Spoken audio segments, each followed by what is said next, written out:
The rain hammered against the windows of the small stone cottage in the Scottish Highlands, each droplet carrying the weight of centuries-old traditions that young Ailsa MacLeod was about to inherit.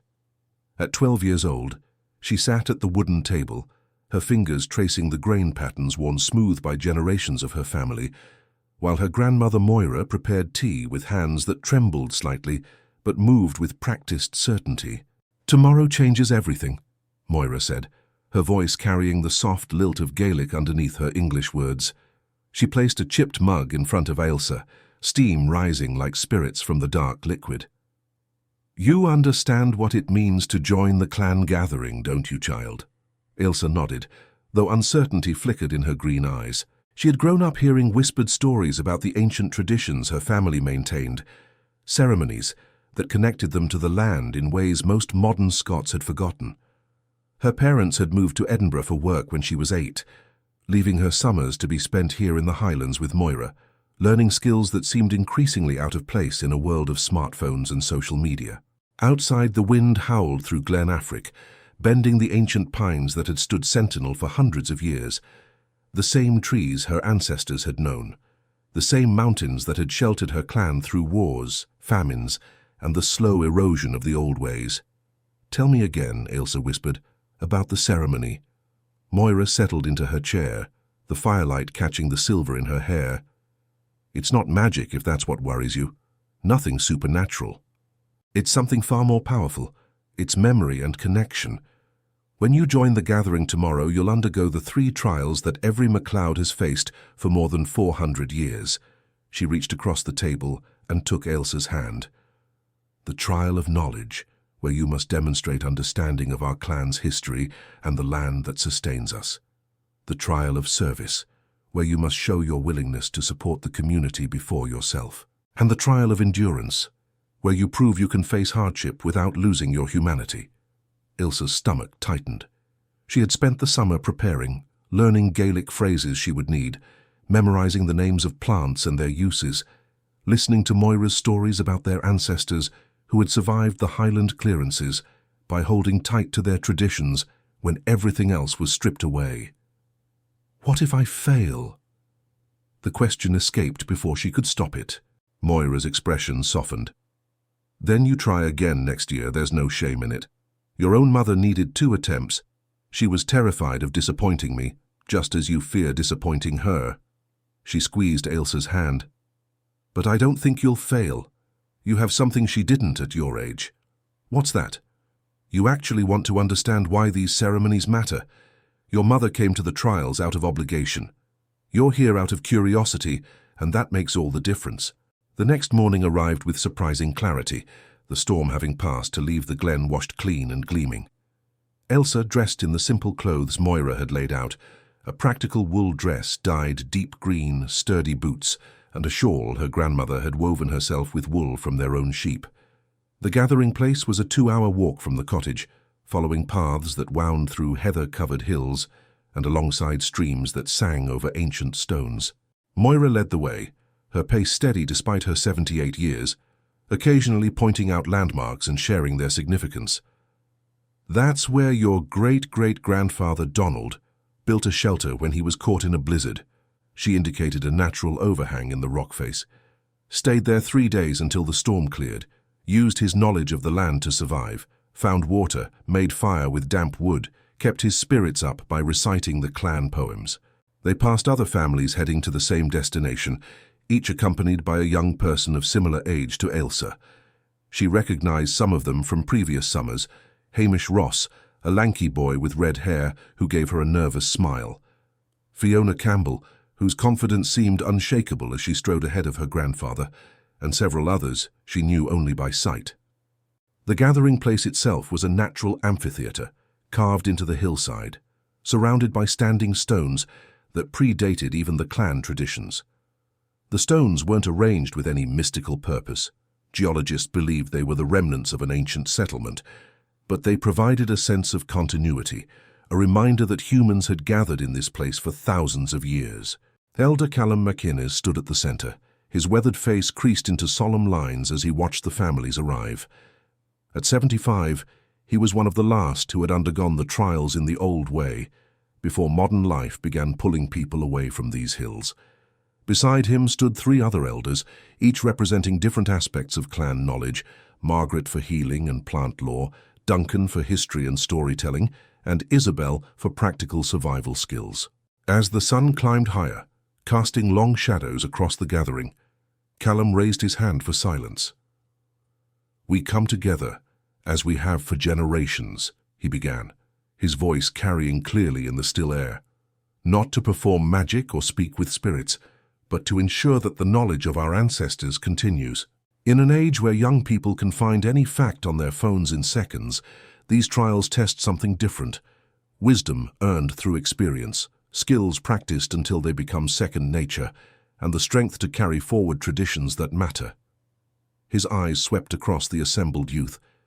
"Today, 8 young people will begin their journey to join our clan's inner circle. Not everyone will complete all 3 trials today. Some may need more time. There is no shame in this. What matters is the willingness to try, to learn, and to connect yourself to something larger than your individual life." Ailsa felt her heart hammering. Around her, the other candidates shifted nervously. Only Fiona Campbell seemed completely at ease. "The trial of knowledge begins now," Callum announced. "Each candidate will be tested individually. We'll start with tradition. Hamish Ross, step forward."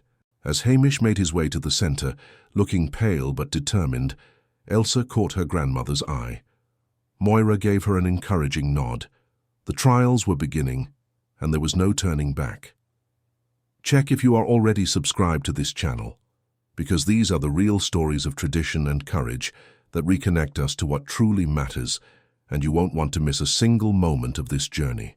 Hamish Ross stood before the elders, his hands clasped behind his back to hide their shaking. Elder Duncan stepped forward, his eyes kind despite the formality of the moment. "Tell us, Hamish," Duncan began, "why did Clan Ross align with Clan MacLeod during the Jacobite Rising of 1745, and what were the consequences for both clans?" Hamish took a deep breath. Ailsa watched from her place among the candidates, silently willing him to remember the countless stories they'd all heard during the summer gatherings. "The Rosses and MacLeods aligned because of the marriage between Janet MacLeod and William Ross in 1743, Hamish said, his voice growing steadier as he spoke. "When the Rising came, both clans supported the Jacobite cause, not out of politics primarily, but out of loyalty to the land and traditional Scottish independence. After Culloden, both clans faced severe reprisals. Many Ross and MacLeod men were killed, lands were confiscated, and those who survived had to hide their clan affiliations for years." Duncan nodded approvingly. "And what lesson do we draw from this history?" "That loyalty has costs, but betraying your principles has a higher price. Our ancestors could have denied their allegiances and perhaps kept their lands, but they chose to stand for what they believed was right, and that choice defined who we are today." "Well spoken," Duncan said, and Ailsa saw relief wash over Hamish's face as he returned to his place. Elder Margaret called the next candidate, a quiet girl named Eilead Murray. "Name 3 plants growing within sight of this gathering place and describe their traditional uses." Eilead walked slowly around the amphitheatre, her eyes scanning the surrounding vegetation. She pointed to patches of growth as she spoke. "The purple flowers there are heather, Calluna vulgaris. It was used for making brooms, thatching roofs, and when dried, as bedding.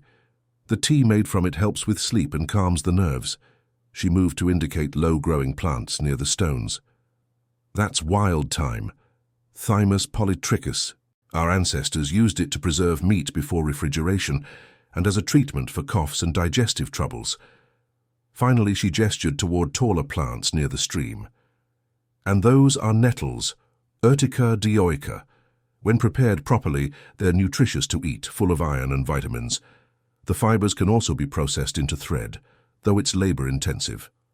Margaret smiled. "You've been paying attention. Go further. Why does it matter that we still know these plants?" Eilead paused, thinking. "Because knowledge is survival.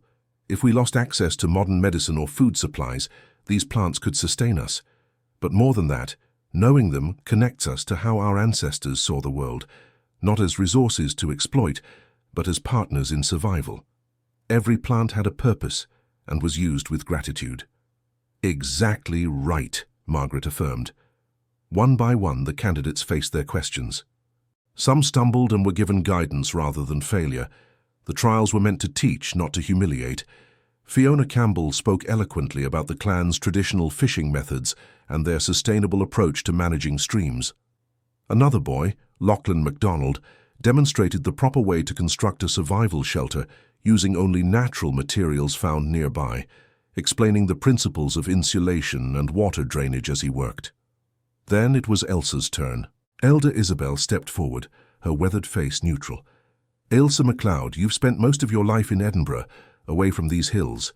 Why should you be allowed to join this gathering when you haven't lived the daily life of our traditions?" The question hit harder than Elsa expected. She saw several other candidates look at her sympathetically. They'd all wondered the same thing about themselves to varying degrees. "I don't have an excuse for living in Edinburgh," Elsa said carefully. "My parents needed work, and cities are where the jobs are. But distance from a place doesn't mean abandonment of its values. My grandmother sent me books about our clan's history. She taught me Gaelic over video calls. Every summer I spent here, I listened and learned and tried to understand not just what our ancestors did, but why it mattered." She gathered her courage and continued. "Living in the city actually makes me appreciate these traditions more, not less. I see people disconnected from the land, from their food sources, from any real knowledge of where things come from or how to provide for themselves. They're dependent on systems they don't understand. Our traditions teach independence, resilience, and respect for the natural world. Those aren't old-fashioned values. They're desperately needed in the modern world." Isabel's expression remained unreadable. "Give me an example of how you've applied traditional knowledge in your city life." Ailsa thought quickly. "Last winter, our building's heating system broke during a cold snap. It took 3 days to repair. My parents were panicking about how we'd stay warm, but I remembered what grandmother taught me about layering and insulation. We hung blankets over the windows to trap heat, blocked drafts with rolled towels, and I taught them the principle of creating a small, warm space rather than trying to heat the whole flat. We stayed in one room, used our body heat effectively, wore multiple thin layers rather than one thick one. My father joked that I'd become a Highland survival expert, but he wasn't entirely joking." A slight smile touched Isabel's lips. "And what did you learn from that experience?" "That traditional knowledge isn't about living in the past. It's about understanding principles that work regardless of the century.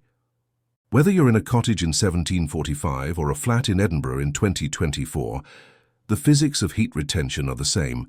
Our ancestors weren't primitive. They were practical engineers who solved problems with limited resources. That's a skill everyone should have." Isabel nodded slowly. "You've passed the trial of knowledge. Your understanding may still be incomplete, but your willingness to connect modern challenges with traditional solutions shows you grasp the deeper purpose. Well done." Relief flooded through Ailsa as she returned to her place beside Hamish, who whispered, "That was brilliant." As the morning wore on, all 8 candidates completed the trial of knowledge. Some answers were stronger than others, but Elder Callum emphasized that this wasn't about perfection. It was about demonstrating engagement with the clan's heritage and an understanding of why these traditions deserved preservation. "Knowledge without application is merely trivia," Callum told them as the first trial concluded, "which brings us to the trial of service, where you'll demonstrate your commitment to the community's well-being above your own comfort. We'll break for lunch, then reconvene." The candidates scattered to eat with their families, the tension of the morning easing into nervous chatter about what the next trial might entail. Ailsa sat with Moira on a sun-warmed boulder, sharing bread and cheese while watching clouds drift across the sky. "You did well," Moira said quietly. "Better than your mother at the same age." What was her question? Elder Hamish, Callum's predecessor, asked her why the clan still observed these traditions when Scotland had moved on. She gave a defensive answer about respecting our ancestors, but it came across as obligatory rather than heartfelt. She eventually passed, but it took her longer to understand that these ceremonies aren't about the past. They're about maintaining continuity of values across generations. Ailsa watched the other families gathered around the amphitheatre. Generations sitting together, sharing food and stories. I think I'm beginning to understand that. The actual specific knowledge, like which plants do what, is less important than the underlying message, which is that we're part of something continuous, that our actions have consequences beyond ourselves, that we have responsibilities to both those who came before and those who'll come after. Ailsa pulled her shawl tighter as a breeze picked up. In the city, everyone's so focused on their individual goals, their personal success. This is different, Moira smiled. You truly are ready for what comes next. The next morning dawned cold and grey, with mist clinging to the glen like a living thing.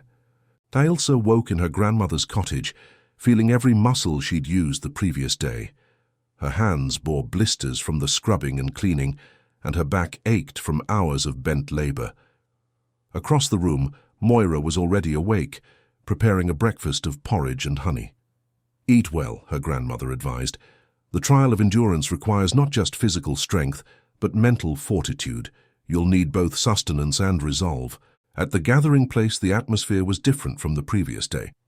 The candidates gathered quietly, fatigue evident in their movements. Elder Callum stood waiting, and beside him was an elderly woman Ailsa didn't recognize. She must have been at least 90, with silver hair pulled back severely and eyes that missed nothing. This is Mary MacLeod, Callum introduced. She's the oldest living member of our clan, and the last person to complete the trial of endurance in its traditional form, 68 years ago. She'll lead you today. Mary stepped forward, her voice surprisingly strong despite her age. The trial of endurance was once a test of survival.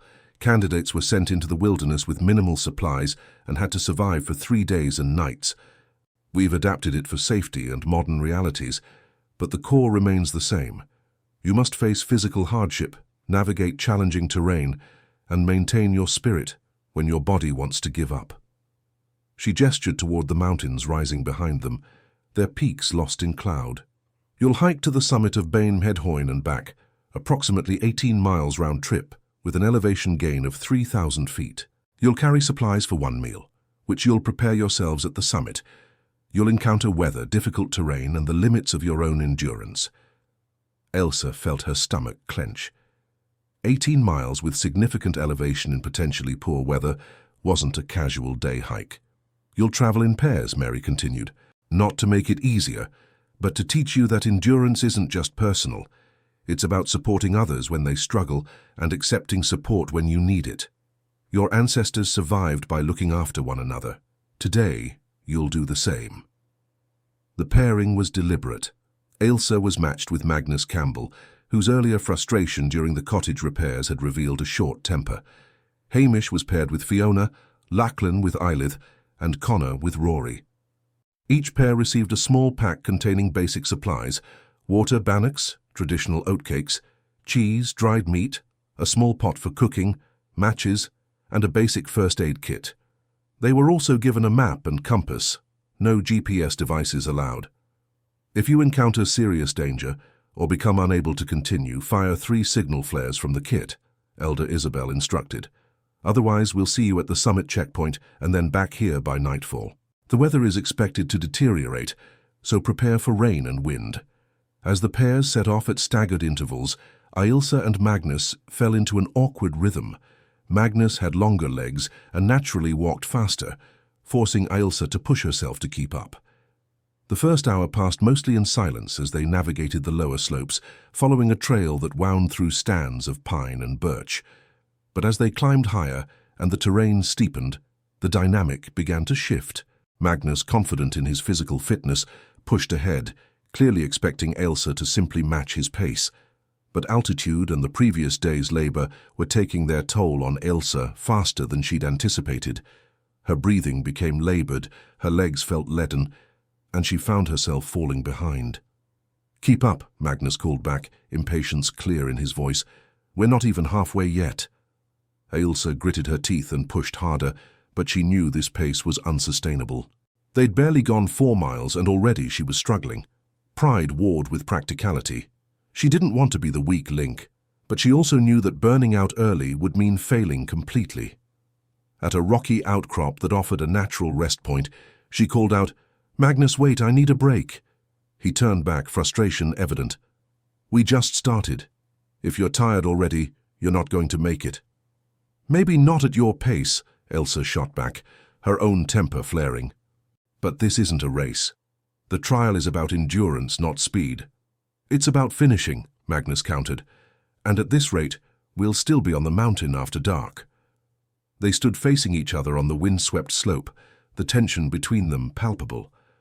Ilsa took a deep breath, forcing herself to think rather than react. "Look," she said more calmly, "we're supposed to be working together. That means finding a pace that works for both of us. You're stronger and faster than me, that's just reality. But I'm not giving up, and I'm not going to destroy myself trying to match your speed for 18 miles. We need to compromise."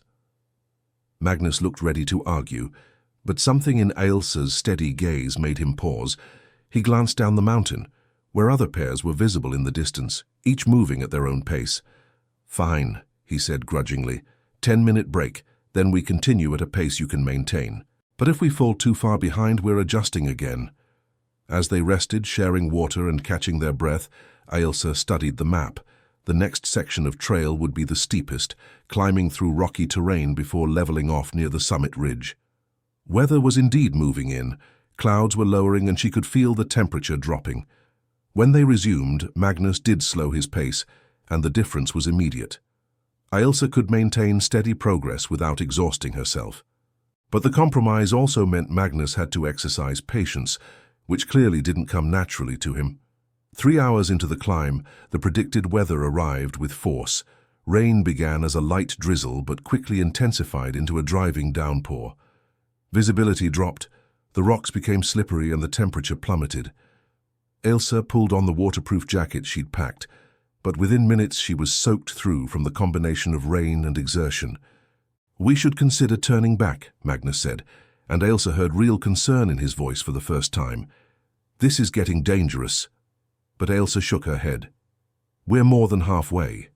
Turning back now means we've failed, and we'd still have to navigate down in these conditions. Forward is actually the safer option. We're closer to the summit checkpoint where there's shelter." Magnus looked uncertain, but he nodded. "Okay, but we need to be more careful. One slip on these rocks could mean a serious injury." They continued, moving even more slowly now, testing each foothold before committing their weight. The trail became a stream, water rushing down the mountain in channels that tried to sweep their feet from under them. Ilsa's hands were numb with cold, and she couldn't feel her toes inside her sodden boots. It was during this miserable stretch that she began to understand the true nature of endurance. It wasn't just about physical capacity. It was about mental resilience, about choosing to keep going when every instinct screamed to stop. Her grandmother had described it as finding the part of yourself that's stronger than discomfort, stronger than fear. "My grandfather told me about the clearances," Magnus said suddenly, his voice barely audible over the wind and rain. "How families were forced from their homes, how they walked for days in weather like this with nothing but what they could carry. Children, elderly people, everyone. And they survived." Ailsa understood what he was doing, giving them both context, a perspective that made their current hardship feel less overwhelming. "My grandmother said the same thing. She said we've gotten soft, that we think of discomfort as a crisis. But our ancestors lived with this kind of hardship constantly and still found reasons to laugh, to sing, to celebrate life." "Makes our problems feel pretty small," Magnus admitted. They crested a rocky rise and saw the summit checkpoint ahead, a small stone shelter that had been built decades ago for hikers. Relief flooded through Ailsa, but it was tempered by the realization that reaching the summit was only half the journey. They still had to make it back down. Inside the shelter, they found the other pairs in various states of exhaustion and recovery. Hamish and Fiona had arrived first, both looking drained but triumphant. Lachlan and Aelid were preparing their meal, the smell of cooking food filling the small space. Connor and Rory arrived minutes after Ailsa and Magnus, both looking worse for wear. Elder Margaret was at the checkpoint, tending a small fire and checking on each pair as they arrived. "Well done, all of you," she said warmly. "You've reached the summit. Now prepare your meal, rest for an hour, then begin the descent. The hardest part is still ahead. Going down is when most injuries occur because you're tired and your judgment is impaired. Ailsa and Magnus worked together to prepare their meal, and Ailsa noticed how the shared hardship had changed their dynamic. Magnus was gentler now, more considerate. He helped her with tasks that required strength her exhausted muscles couldn't provide, and he accepted her suggestions about rationing their food for energy on the descent. As they ate, sitting close to the fire to warm themselves, Magnus spoke quietly. "I'm sorry about earlier. I was focused on proving myself, on being the strongest, the fastest. But that's not what this trial is about." "We're both learning," Ailsa replied. "I was so worried about being weak that I almost made myself weak by not speaking up sooner about the pace. We're better as a team than we would have been alone." The descent proved every bit as challenging as Elder Margaret had warned. The rain had made every rock slick, every route a potential ankle-breaker. Fatigue made them clumsy, and several times one of them would slip, the other instinctively reaching out to steady them. Halfway down, Ailsa's exhaustion peaked. She sat heavily on a boulder, her legs shaking uncontrollably. "I don't know if I can finish," she admitted, hating the words even as she spoke them. Magnus crouched beside her, his earlier impatience completely gone. "Remember what you said about our ancestors? They walked for days in worse conditions than this, and we're almost there. Look, you can see the glen from here." He was right.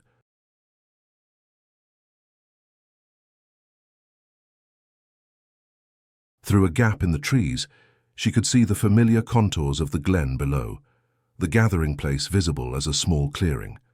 They'd come so far. "Tell me something," Magnus said. "Why did you want to join the clan gathering?" "Really?" Ailsa thought about it as she caught her breath. "Because I'm tired of feeling disconnected. In Edinburgh, everything is abstract. Food comes from shops, heat comes from systems I don't understand. Nothing requires me to really engage with the world around me. These traditions, this knowledge, it's about being connected. To the land, to history, to something real and tangible.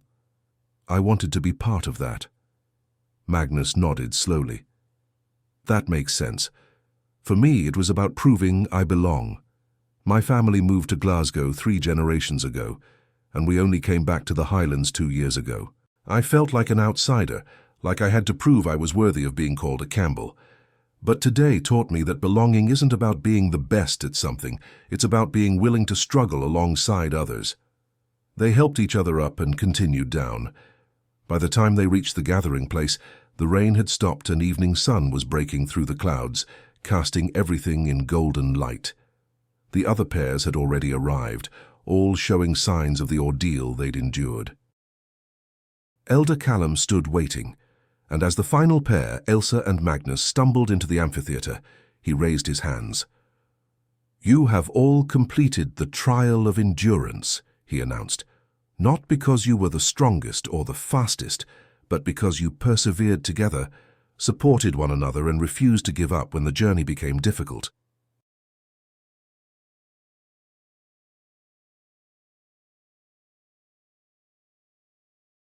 This is the essence of what has allowed our clan to survive for centuries: collective resilience, shared strength, and the determination to continue even when the path is hard. Ailsa felt tears prick her eyes, though whether from relief, exhaustion, or emotion, she couldn't say. Beside her, Magnus looked equally moved. "Tomorrow," Callum continued, "we will hold the ceremony of acceptance. Tonight, rest. You've earned it." 2 weeks after the ceremony, Ailsa sat on the train back to Edinburgh, watching the Highlands gradually give way to the urban sprawl of Scotland's capital. But this time, the journey felt different. She wasn't leaving one world for another. She was carrying both worlds with her. In her bag, wrapped carefully in cloth, was the silver brooch her grandmother had pinned to her dress during the ceremony.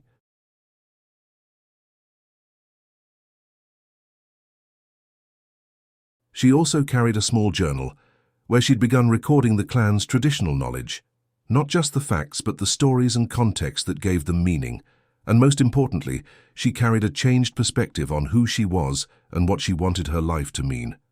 Her parents met her at Waverley Station, and Ailsa could see the questions in their eyes. They knew something significant had happened, but weren't quite sure what it entailed. Over dinner that night, Ailsa told them everything. She described the trials in detail, the challenges she'd faced, the lessons she'd learned. Her mother listened with complex emotions playing across her face, pride mixed with something that might have been regret. "I'm glad it meant so much to you," her mother said finally. "When I went through the trials at your age, I saw them as an obligation, a burden even. Something I had to do to satisfy my mother, but that had no real relevance to my life. It took me years to understand what I'd been given and what I'd nearly thrown away." "It's not too late," Ailsa said gently. "The knowledge is still there. The community is still there. Distance doesn't have to mean disconnection." In the weeks that followed, Ailsa began integrating what she'd learned into her daily life in subtle but meaningful ways. When her school announced a project on sustainability, Ailsa drew on the traditional practices she'd learned, presenting on how her ancestors had lived in balance with their environment long before modern environmentalism existed. Her teachers were impressed, her classmates intrigued. She started a small garden on the balcony of their flat, growing some of the herbs and plants she'd learned about during the trials.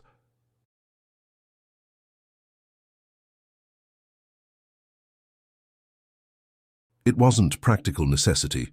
She could buy these things at any shop. But the act of growing them herself, of understanding their properties and uses, created a connection to the knowledge and the land.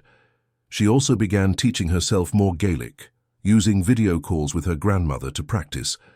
Moira was delighted, and their weekly conversations became lessons in language, history, and the subtle wisdom embedded in traditional sayings and stories. But the most significant change was in how Ailsa approached challenges. The trials had taught her that discomfort wasn't something to immediately escape or fix, but something to endure and learn from. When faced with difficult school assignments, social conflicts, or personal frustrations, she found herself drawing on the resilience she'd developed on that mountain, in that cottage, through those trials.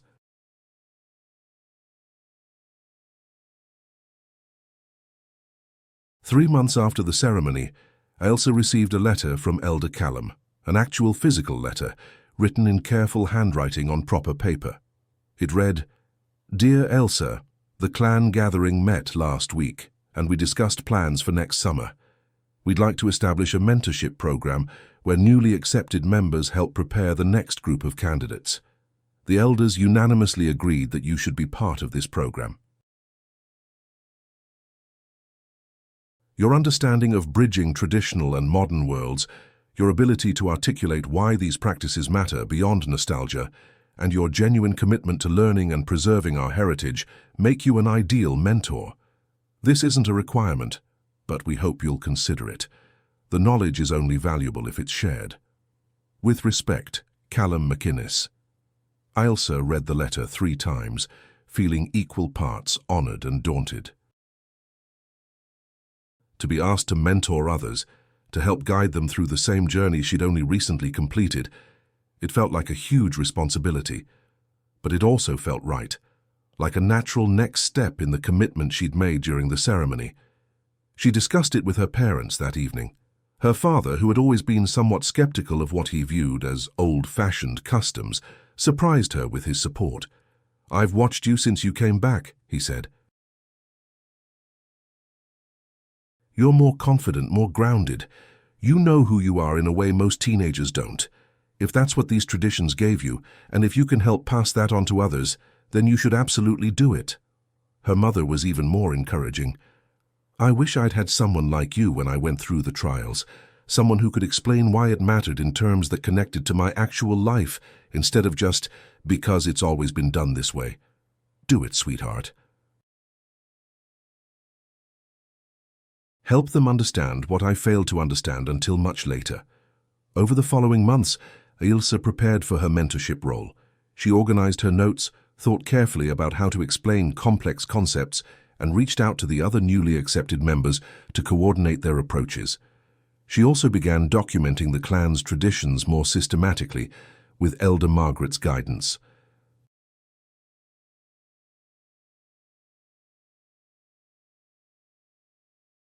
They started a digital archive, using modern technology to preserve ancient knowledge, that included not just dry facts, but video interviews with elders, recordings of traditional songs and stories, and detailed explanations of techniques and practices.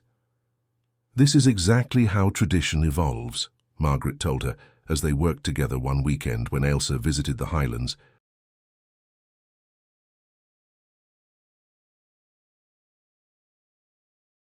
"Your great-great-grandparents didn't have video cameras, but they used the best tools available to them to preserve and pass on knowledge. You're doing the same thing. Just the tools have changed." The project attracted attention beyond the clan.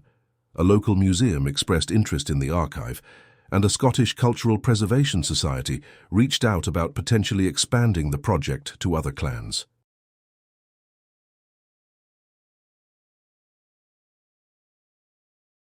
What had started as Ailsa's personal commitment was becoming something larger, more impactful. When summer came again, Ailsa returned to the Highlands not as a nervous candidate, but as a mentor. The 8 new candidates were as varied as her own group had been, some confident, some uncertain, all seeking something they couldn't quite articulate yet.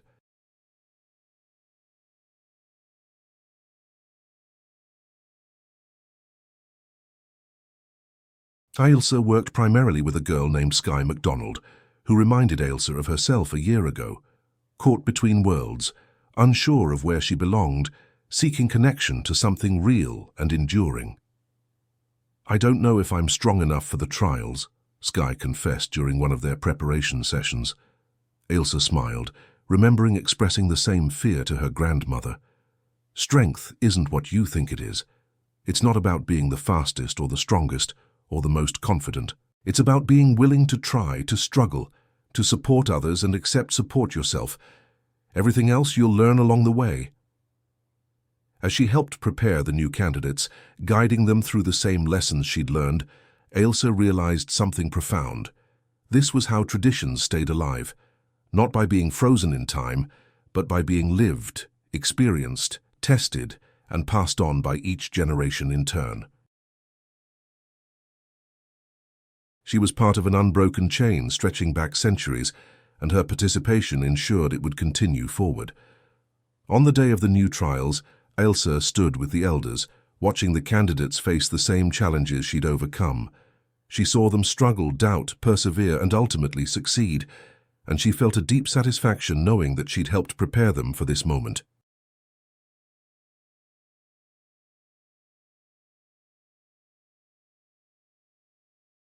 After the new ceremony of acceptance, as the celebration wound down and stars emerged above the glen, Callum approached Ailsa. "You've done well," he said simply, "not just in completing your own trials, but in understanding what comes after. Many young people go through the ceremonies and then drift away, treating it as an accomplishment to check off rather than a beginning.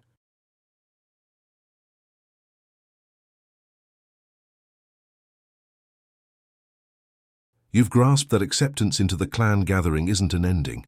It's a starting point for a lifetime of learning, service, and preservation." "I had good teachers," Ailsa replied, glancing at her grandmother, who was dancing near the fire with an energy that belied her age. "You did," Callum agreed. "But you also had the wisdom to listen and the courage to apply what you learned. That's not something we can teach. It has to come from within." As Ailsa prepared to leave the Highlands the next day, heading back to Edinburgh and her regular life, she stood one last time at the gathering place. The standing stones stood silent under a clear sky, as they had for thousands of years. She touched the silver brooch she now wore regularly, feeling its weight and history. She thought about the journey she'd been on, from disconnected teenager to clan member, from uncertain candidate to confident mentor. She thought about the lessons she'd learned, that tradition and modernity weren't opposites, but could complement each other, that strength came from community and perseverance rather than individual achievement, that knowledge without application was merely trivia, but wisdom applied became a way of life. Most importantly, she'd learned that she belonged to something larger than herself, a continuity of values, knowledge, and purpose that transcended any single lifetime. And that belonging came with responsibilities, to preserve, to share, to adapt, and to pass on. As she walked down the path toward her grandmother's cottage, preparing for the journey home, Ailsa smiled. She was going back to her modern life, but she was bringing the best of both worlds with her. And that integration, that ability to honor the past while living fully in the present, was perhaps the most valuable lesson the trials had taught her. The story of when the child joins the clan wasn't about supernatural transformations or mystical ceremonies. It was about something far more powerful and real, the moment when a young person chooses to connect with their heritage, to accept responsibility for preserving what matters, and to become part of a living tradition that will outlast them. Ailsa had completed her trials, earned her place, and found her purpose. But more than that, she'd discovered who she was meant to be, not in opposition to the modern world, but as someone capable of navigating both worlds with wisdom, purpose, and authenticity. And that discovery, that integration, that commitment, it would shape everything that came after. If you watched this story all the way to this point, it's because it touched something real in you, a recognition that traditions, community, and connection matter. Leave a comment saying, "I watched this far," so I can get to know you and understand who truly values these stories of courage, heritage, and belonging. If this story moved you, hit the like button and share it with someone who needs to hear this message about finding purpose through connection to something larger than ourselves.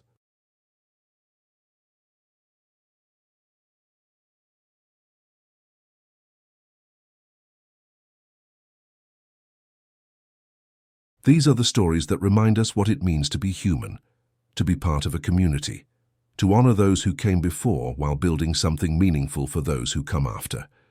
Subscribe to this channel for more real stories about tradition, resilience, and the timeless values that connect us across generations.